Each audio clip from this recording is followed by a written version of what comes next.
الرحمن الرحیم وَأَمَّا الْمُرَكَّبَاتُ فَإِنْ كَانَتْ كُلِّيَّةً فَنَقِيضُهَا أَحَدُ نَقِيضَيْ جُزْئَيْهَا۔ رہے مرکبات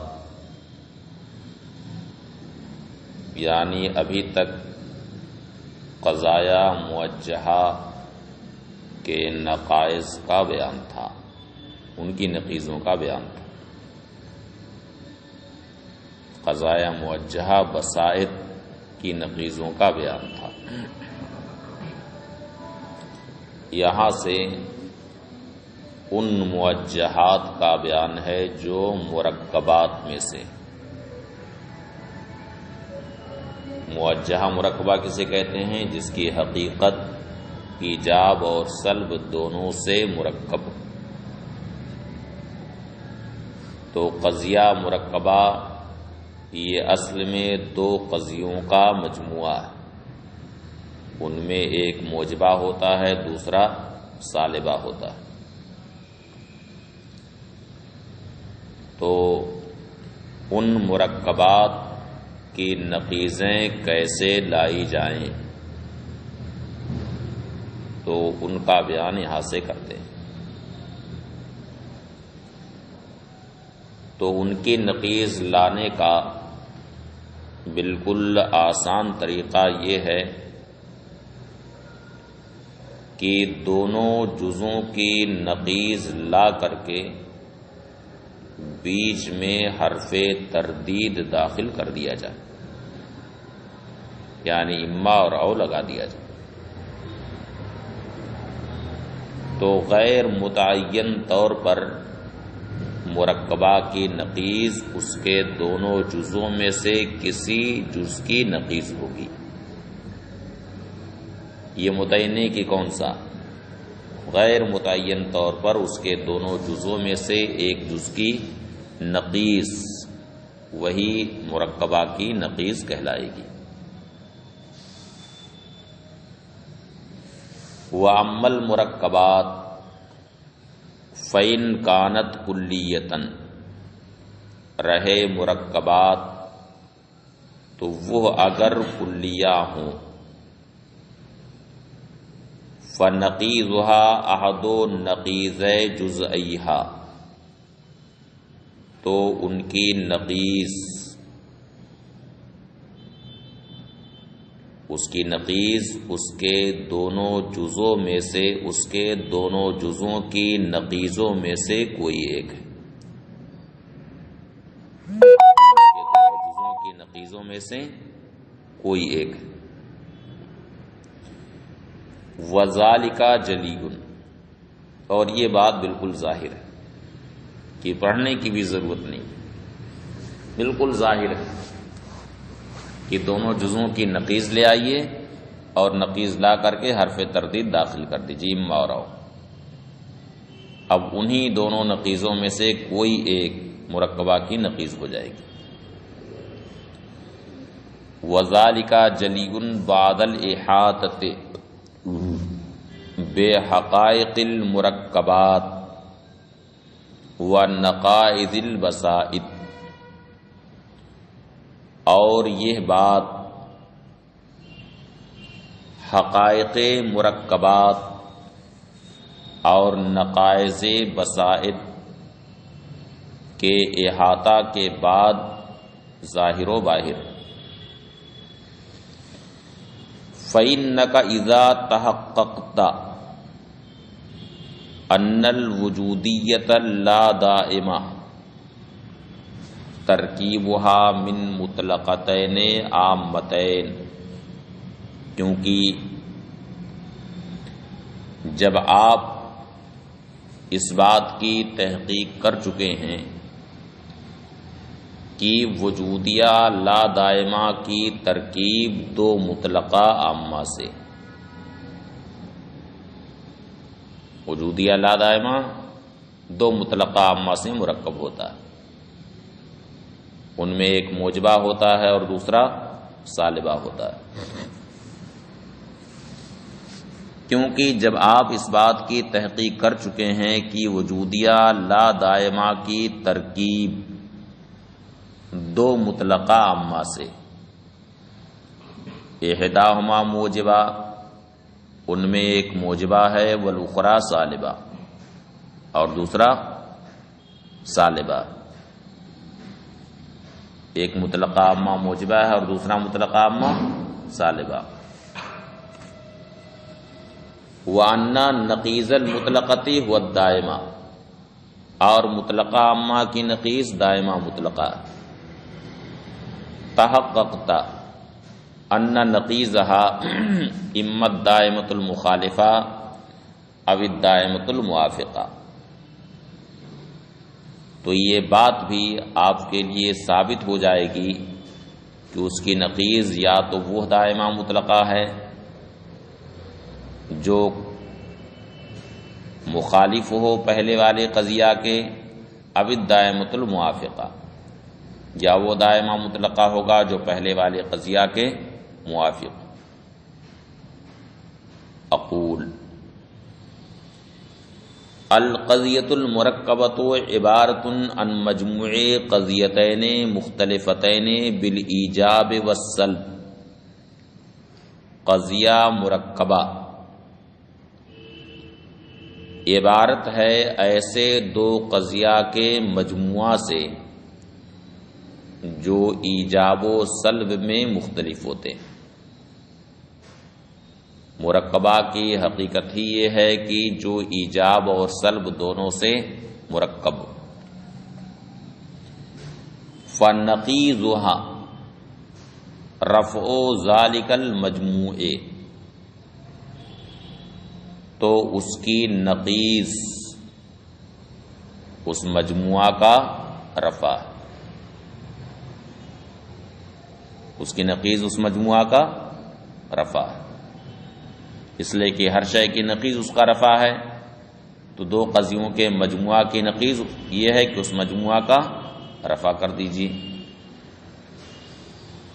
لیکن رفع المجموع انما یکون برفع احد جزئیہ لا علی التعین، لیکن مجموعہ کا رفع اس طور سے ہوگا کہ اس کے دونوں جزوں میں سے کسی ایک کا رفع بغیر تعین کے کیجیے۔ فإن جزئیہ ذا تحققا، اس لیے کہ اس کے دونوں جز جب متحقق ہوں گے، تحقق المجموع، تو مجموعہ متحقق ہوگا۔ ورفع احد الجزئین ہوا احد نقیضی الجزئین، اور دونوں جزوں میں سے کسی ایک جز کا رفع دونوں جزوں کی نقیضوں میں سے ایک ہے، لا علی التعین، بغیر تعین کے۔ فیکون لازما مساویا للنقیض المرکبہ، تو وہ مرکبہ کی نقیض کا وہ لازم مساوی ہوگا۔ وہو المفہوم المردد بین نقیضی الجزئین، اور یہی وہ مفہوم ہے جو دونوں جزوں کی نقیضوں کے درمیان مردد ہوگا، یعنی حرف تردید وہاں پر داخل کریں گے۔ لأن احد النقیضین مفہوم مردد بینہما، اس لیے کہ دو نقیضوں میں سے ایک وہ مفہوم ہے جو دونوں جزوں کے درمیان مردد ہوگا۔ فیقال، تو اب یہ کہا جائے گا اما ھذا النقیض و اما ذالک النقیض، یعنی یا تو یہ نقیض ہے یا تو وہ نقیض ہے۔ وبالحقیقت ہوا منفصلۃ مانعۃ الخلو مرکبۃ من نقیضی الجزئین، اور حقیقت یہ ہے کہ وہ منفصلہ مانعۃ الخلو، جو دونوں جزوں کی نقیضوں سے مرکب ہے، یعنی قضیہ منفصلہ مانعۃ الخلو بنے گا، اور اس کا طرف اول پہلے جز کی نقیض اور طرف ثانی دوسرے جز کی نقیض، اور غیر متعین طور پر دونوں میں سے کوئی ایک اس مرکبہ کی نقیض بنے گا۔ فیکون طریق اخذ نقیض المرکبہ، تو مرکبہ کی نقیض اخذ کرنے کا طریقہ یہ ہے کہ ان تحلل الی بسیطھا، کہ مرکبہ کی تحلیل کر دی جائے، یعنی بسیطہ بنا دیا جائے، اس مرکبہ کو کیا بنا دیا جائے؟ بسیطہ، اور اس کے بعد پھر ہر ایک کی نقیض لی جائے اور حرف تردید داخل کر دیا جائے۔ وَيُؤْخَذْ لِكُلٍّ مِّنْهُمَا نَقِيضٌ، اور ان میں سے ہر ایک کی ایک نقیض لائی جائے۔ وَتُرَكَّبْ مُنْفَصِلَةٌ مَانِعَةُ الْخُلُو مِنَ النَّقِيضَيْنِ، اور منفصلہ مانعۃ الخلو دو نقیضوں سے مرکب ہوگا۔ فَهِيَ مُسَاوِيَةٌ لِنَقِيضِهَا، تو یہ منفصلہ اس مرکبہ کی نقیض کا مساوی ہوگا۔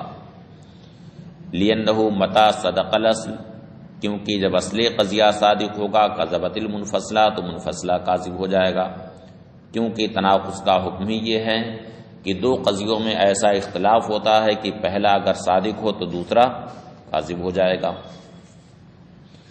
لِأَنَّهُ مَتَى صَدَقَ الْأَصْلُ، اس لیے کہ جب اصل قضیہ صادق ہوگا، کذبت المنفصلہ، تو منفصلہ کاذب ہو جائے گا۔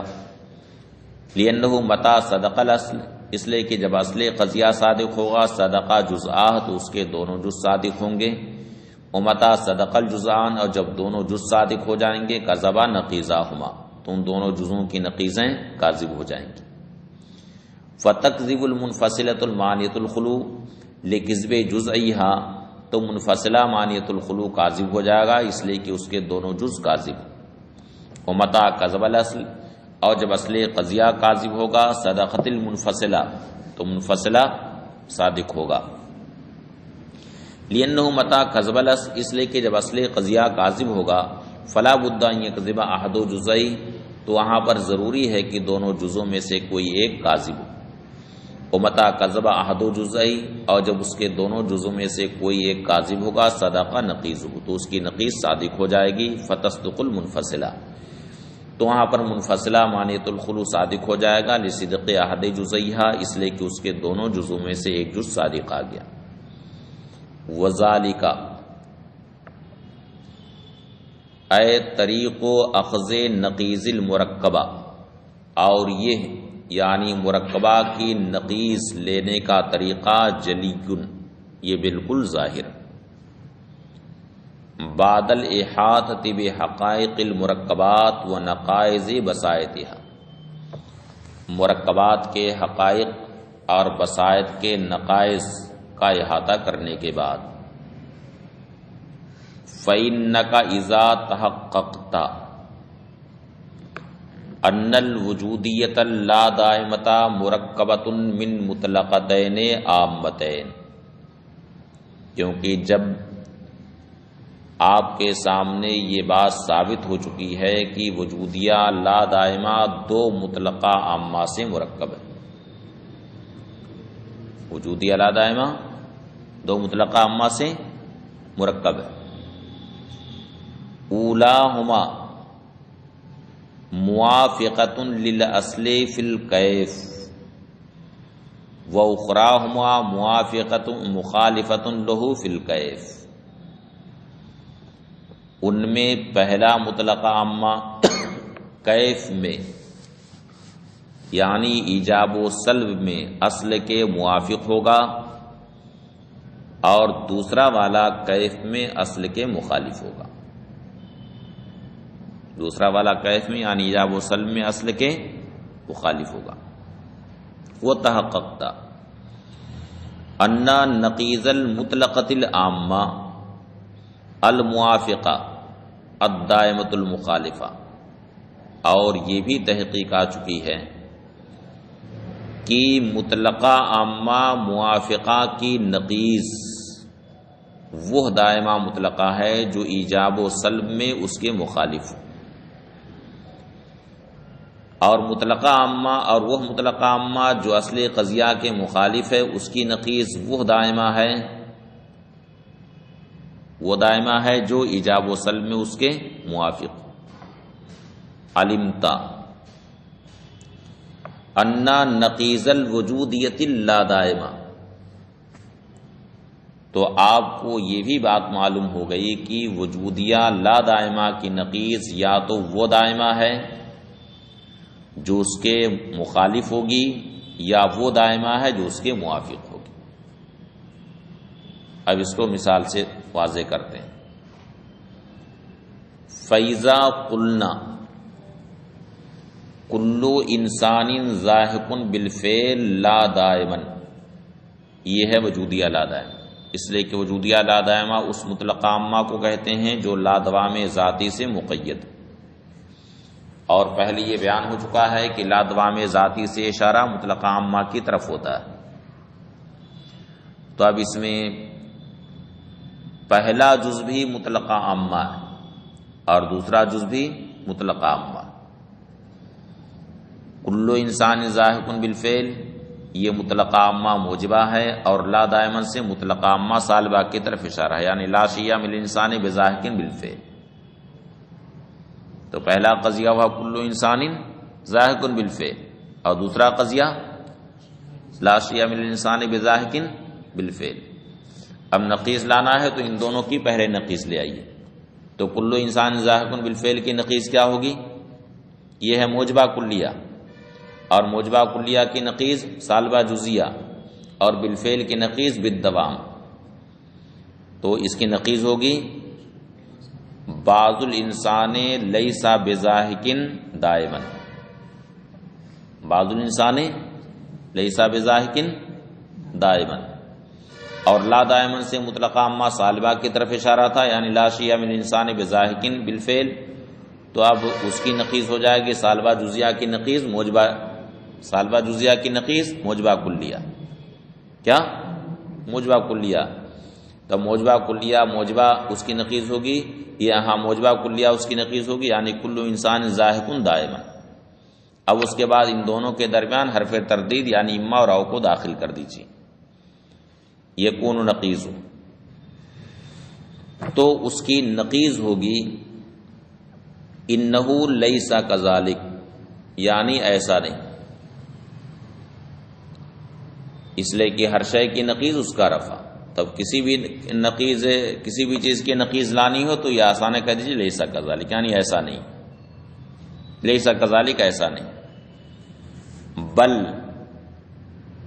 بل اما لیسا بعض الانسان ذاہقا دائما او بعض الانسان ذاہق دائما، بلکہ اما لیسا بعض الانسان ذاہقا، اما لیسا بعض الانسان ذاہقا دائما او بعض الانسان ذاہق دائما. تو یہاں پر اما اور او کو لایا گیا. فقلنا فقولنا لیسا کذالک، تو ہمارا قول لیسا کذالک. وہوا رفع المجموع، یہ ہے مجموعہ کا رفع اس کی صریح نقیض. اور ہمارا قول بل اما قضا و اما قضا، یہ وہ منفصلہ ہے جو نقیض کے مساوی ہے. وعلی ھذا القیاس فی سائر المرکبات، اسی طرح سے دیگر مرکبات میں بھی نقیض لائی جائے گی کہ دونوں جزوں کی نقیض لا کر کے اما اور او داخل کر دیا جائے، یعنی اسے منفصلہ مانعۃ الخلو بنا دیا جائے تو نقیض نکل آئے گی.